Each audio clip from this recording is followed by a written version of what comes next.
Bismillahirrahmanirrahim. Assalamualaikum warahmatullahi wabarakatuh. Perkenalkan, nama saya Irmawati.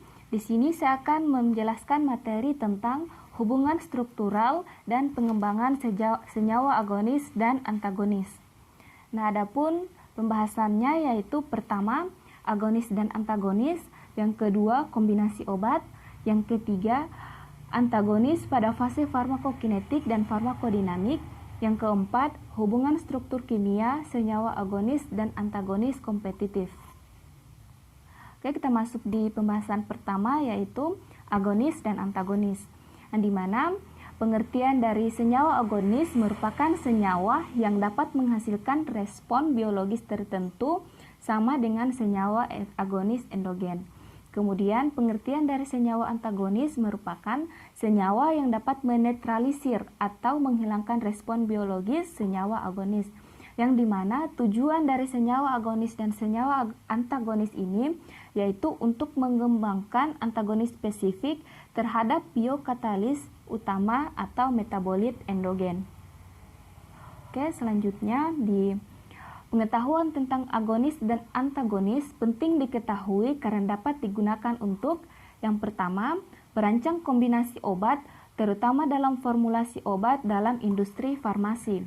Yang kedua, pembuatan komposisi obat terutama dalam pencampuran obat di apotik. Yang ketiga, merancang senyawa antagonis terhadap senyawa agonis endogen seperti metabolit dan antimetabolit.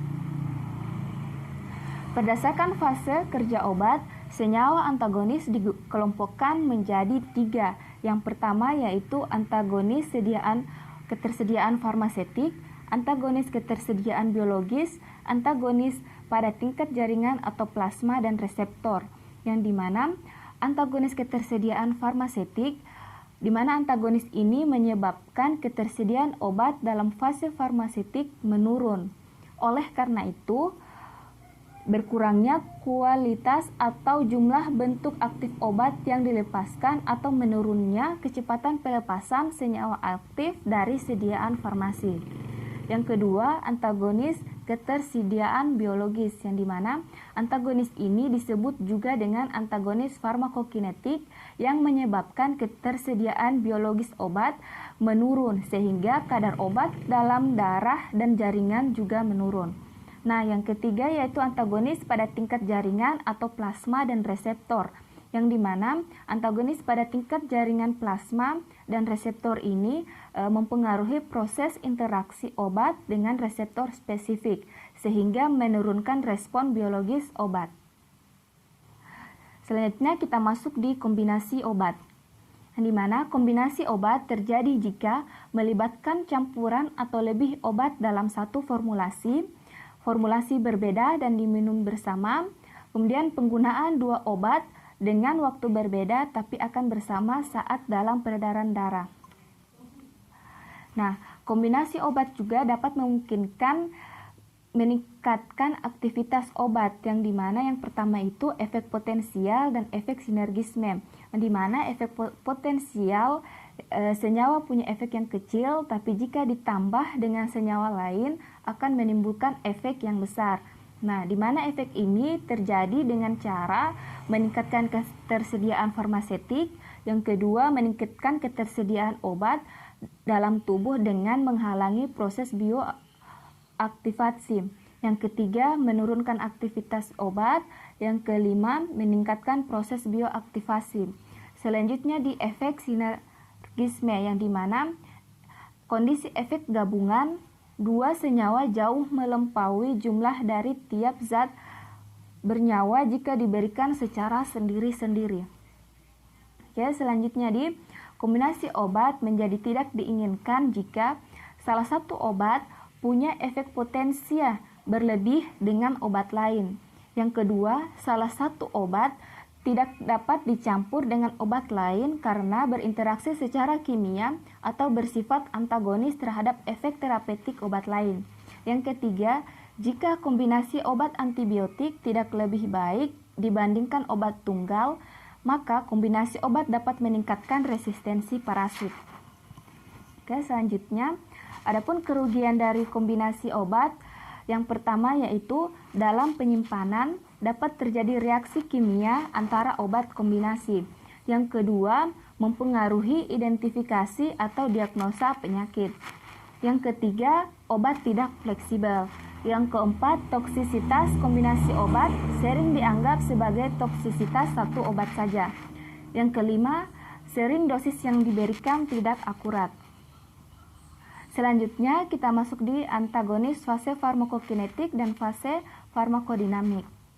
Yang pertama itu antagonis pada masa farmakokinetik. Bisa kita lihat pada antagonis farmakokinetik ini dapat menghambat senyawa agonis untuk berespon, di mana tidak terkait dengan reseptor. Antagonis farmakokinetik disebut juga sebagai antagonis kimia atau netralisasi. Adapun mekanisme dari antagonis farmakokinetik yaitu mengubah senyawa agonis menjadi tidak aktif. Nah, antagonis farmakokinetik ini bergantung pada kemampuan senyawa antagonis yang berinteraksi dengan agonis. Selanjutnya kita masuk di antagonis pada masa farmakodinamik, yang dimana antagonis farmakodinamik ini mempengaruhi proses interaksi obat reseptor sehingga reseptor biologis obat menurun. Yang kedua, antagonis farmakodinamik ini berperan pada proses biokimia atau dapat memblok pada reseptor spesifik. Yang ketiga itu interaksi dapat bersifat reversibel, kompetitif, ataupun irreversibel. Oke, selanjutnya kita masuk di hubungan struktur kimia senyawa agonis dan antagonis kompetitif. Kita masuk di antagonis kompetitif, yang dimana senyawa agonis dan antagonis saling berkompetisi dalam memperebutkan tempat reseptor sehingga agonis yang berinteraksi dengan reseptor menurun. Antagonis kompetitif dapat diatasi dengan meningkatkan kadar senyawa agonis. Nah, potensi antagonis kompetitif ini bergantung pada afinitas senyawa tersebut terhadap reseptor. Untuk memahami lebih lanjut bisa dilihat pada gambar pada slide. Oke, kita masuk di hubungan struktur kimia senyawa agonis dan antagonis kompetitif, yang dimana agonis dan antagonis kompetitif mempunyai afinitas terhadap reseptor yang sama dan yang berbeda dengan aktivitas intrinsiknya, yang meliputi pertama, metabolik dan antimetabolik, yang kedua, agonis dan pemblok selektif, dan yang ketiga, hubungan struktur kimia agonis dan antagonis irreversibel selektif. Itulah penjelasan dari saya, lebih dan kurangnya mohon dimaafkan. Wabillahi taufiq wal hidayah. Wassalamualaikum warahmatullahi wabarakatuh.